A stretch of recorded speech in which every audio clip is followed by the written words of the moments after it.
বন্ধুরা, আজকে একটা তালের রেসিপি করে আপনাদের সাথে দেখাচ্ছি। তালের ফুলুরি বড়া যাই বলতে পারেন।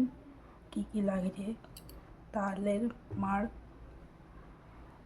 পরিমাণ মতো তেল, লবণ, ময়দা, চালের গুঁড়ি, সুজি, মৌরি, চিনি।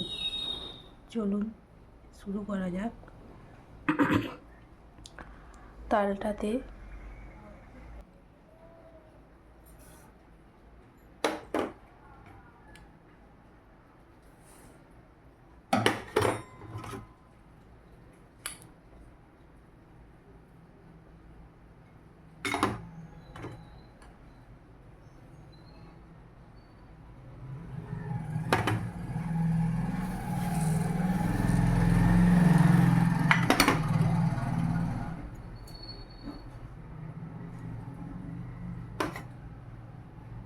তালের মাড়টাই একে একে সব কিছু দিয়ে দিয়েছি। এবার এটি ভালো করে মিক্স করে নেব।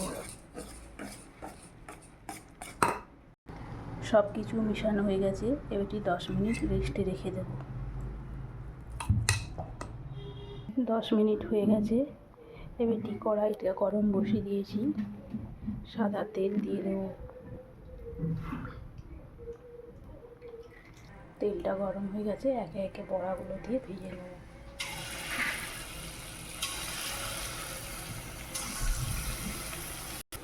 দেখুন কি সুন্দর ভাজা হয়ে গেছে।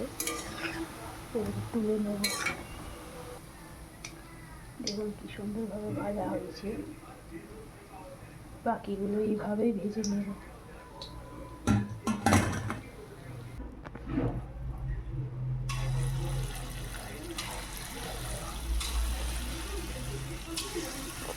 দেখুন সবগুলো ভেজে তুলে নিয়েছি। আপনাদের সাথে আরেকটা তৈরি করে দেখাবো, ভাজা পিঠে। দেখুন তালের কতটা নিয়ে নিয়েছি। এতে 1 বাটি মতো চালের গুঁড়ি দিয়ে ভালো করে মিশিয়ে নেব। পরিমাণ মতো লবণ দিয়ে দেব। দিয়ে ভালো করে মিশিয়ে একটা রোল তৈরি করে নেব। এখানে আমার আরেকটু চালের গুঁড়ি লেগেছে। মোট 1.5 বাটি মতো চালের গুঁড়ি লেগেছে। দেখুন ডোটা তৈরি করেছি। 1 চামচ ময়দা দিচ্ছি। 10 মিনিট ঢাকা দিয়ে রেখে দেবে। 10 মিনিট হয়ে গেছে। নারকেলের পুরটা আগে থেকে গুঁড়ে রেখেছিলাম, ছাই মেরে রেখেছিলাম।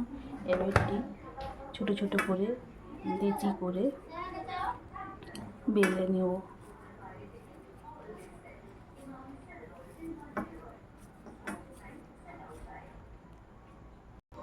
ময়দা দিয়ে বেলে নেব।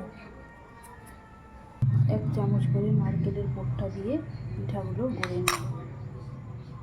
পিঠেগুলো সব বানানো হয়ে গেছে। এবারটি ভেজে নেব। কড়াইতে তেল দিয়ে দিয়েছি, গরম হয়ে গেছে। একে একে পিঠেগুলো দিয়ে ভেজে নেব। ভেজে সব তুলে নিয়েছি। জন্মাষ্টমীর স্পেশাল দুটো তালের ভাজা পিঠে। রেসিপি দুটো ভালো লাগলে লাইক, কমেন্ট, শেয়ার করে দেবেন।